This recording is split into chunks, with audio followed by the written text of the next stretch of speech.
Well, hopefully like me, you've already got your garden mostly planted. You've got things on the move, coming up, growing. Your lawn is starting to take hold. This is the time to start thinking about irrigation. So Link sent me this really nice little two zone timer. So let me show it to you real quick, how easy it is to set up. It comes with a washer that you'll need to put in here, of course, so it won't leak. It also comes with some Teflon tape. Most people don't think about Teflon tape when they're doing drip irrigation like this, when they're doing timers. You need to wrap Teflon tape around your outlets here. And again, this is a dual zone, so you can do two outlets, two zones at once, whether it be in a lawn or, in my case, it's going to be in the garden.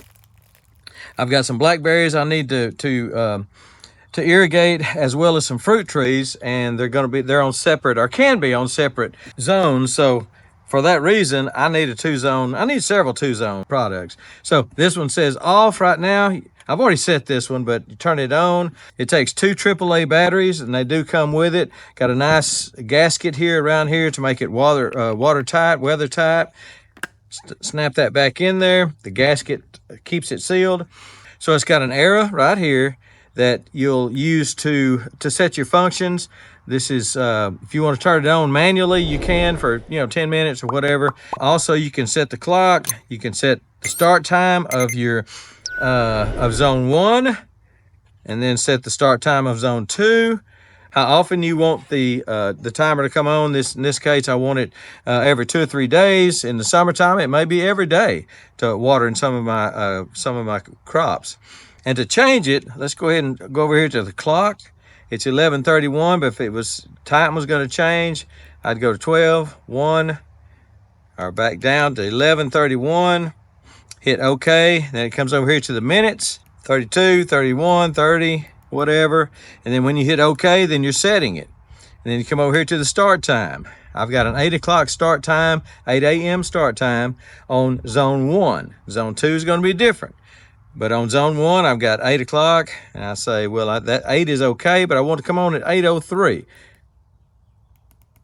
So I set it to 8:03. Easy to set. I mean, it's just really a child can do this.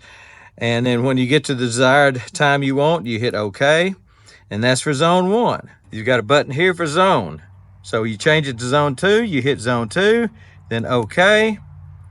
Set your time like you want it, and then hit OK again, and zone 2 is set. So real easy to set zone 1, zone 2. Benefit of being able to water two things at once, two different zones. If you're watering a lawn, you have sprinklers set out, and you want this one to come on at a certain time, this one to come on at a different time, you can do that here. I'm really impressed with it, and I'll be using it. It comes with the instructions, and again, you don't need much instruction because it's so easy to do. And then when you get it set, you turn it on, and when it says on, when on is on the arrow there, then your timer's on. Whatever you've told it to do, zone 1, zone 2. I really like it.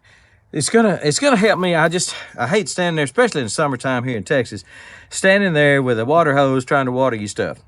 So I'm a big believer in irrigation. Everything I have is under some type of irrigation, whether it be sprinkler system, whether it be my container garden, or my garden in the dirt, or my raised bed garden, my orchard, my blackberries. Everything is under drip irrigation, some type of irrigation. And I love timers. You can just set it and forget it. If you're going on vacation, gone for a day or two, it's still watering your stuff, and it's not going to die on you. So many people have problems with that. I've got some manual timers that I use, but I'm going to replace them with these. So really like this little unit. Link, water saving, time saving, dual zone water timer. It beats the other one I've had, hands down. Just wanted to show it to you. It's just a new product I found that I think is really going to help my situation, mainly because it's dual. I don't have to have two timers trying to do my blackberries and my fruit trees at one time. One timer does it all. So even if you don't need dual timer, you can just use the one timer. And then the other outlets you can attach to a garden hose if you want to do some hand watering. If you're planting or something like that, you're planting some seeds, something you need to water in, then you can do that with the other outlet. So a dual outlet Comes in handy whether or not you need it at the time or not. Sometimes you need that other side to instead of a Y. I've used a lot of Ys, and now I don't have to do that. I can just turn one side on and water what I need to with a hose if I have to. So just wanted to show this to you. Check it out and see what you think. I'll leave a link to it below, and we're gone.